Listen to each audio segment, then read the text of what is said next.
Asif ex vice chairman ఈరోజు మాటల్లో చాలా వికృత శాస్త్రాలు కనబడ్డాయి. గత 10 సంవత్సరాల టీఆర్ఎస్ ప్రభుత్వంలో ఆగిన పనులు కాంగ్రెస్ ప్రభుత్వం నేనున్నానని చెప్పేసి తొడగొట్టుకుంటూ ఈరోజు అభివృద్ధి అందరి కళ్ళ ముందు చూపెడుతుంది.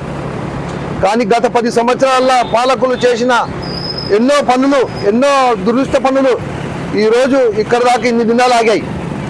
ఈరోజు కాంగ్రెస్ కలిసికట్టుగా పనిచేసేటప్పుడు కొంతమంది ఓర్వక దుష్ప్రచారం చేస్తున్నారు.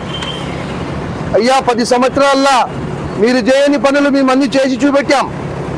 ఈరోజు కాంగ్రెస్ ప్రభుత్వం మనోహర్ రెడ్డి అన్న గారి ఆదేశాల మేరకు ప్రతి ఒక్క వార్డులో, ప్రతి ఒక్క గ్రామాలలో పనులు సస్యశ్యామలంగా జరుగుతున్నాయి.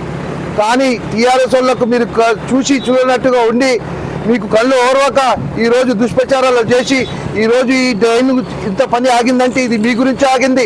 గత 10 సంవత్సరాల కింద మీరు చేసిన పనులకి ఈరోజు కమిషన్లో కకృతి పడి మీరు ఈరోజు పనులను మానేశారు.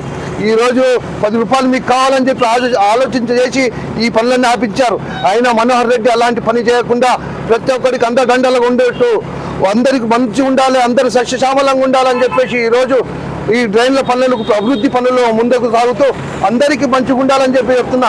ఆసిఫ్ గారు, మీరు మాట్లాడుతున్నారు ఇది చేసి అది చేసి వీళ్ళతోటి వాళ్ళతోటి చేసినారు, ఈ పని ఖరాబ్ చేస్తున్నారు, వీళ్ళందరికీ ఖరాబ్ చేస్తున్నారు అని చెప్పారు. మీ ప్రభుత్వంలో ఇక్కడ ఉన్న పనులన్నీ, రోడ్డు మీదకి వచ్చిన పనులన్నీ పైసలు తీసుకొని మీరు పనులు చేసుకున్నారు. మీ పొట్ట కోసం ఎన్నో ప్రయోజనాలు చేసుకున్నారు. కానీ కాంగ్రెస్ ప్రభుత్వం అలాంటి పని చేయకుండా ప్రతి ఒక్కరికి మంచిగా మేలు చేసుకుంటూ పోతూ ప్రతి ఒక్క కార్యక్రమం ముందు జరుపుకుంటూ పోతుంది. ఆసిఫ్ గారు, మీరు మాట్లాడకుండా మీ వార్డులో పోయి కూడా నేనే పని చేశాను. నేను 5 లక్షల పని అభివృద్ధి పని చేసి వచ్చాను. మీరు ఇప్పుడు దాకా మీకు కమిషన్లకు కకృతి పడి మీ దగ్గర ఈరోజు ఒక్క కాంట్రాక్ట్ మీ దగ్గర రాని స్థితి. అది ఆలోచన చేసుకొని మీరు మాట్లాడాలి.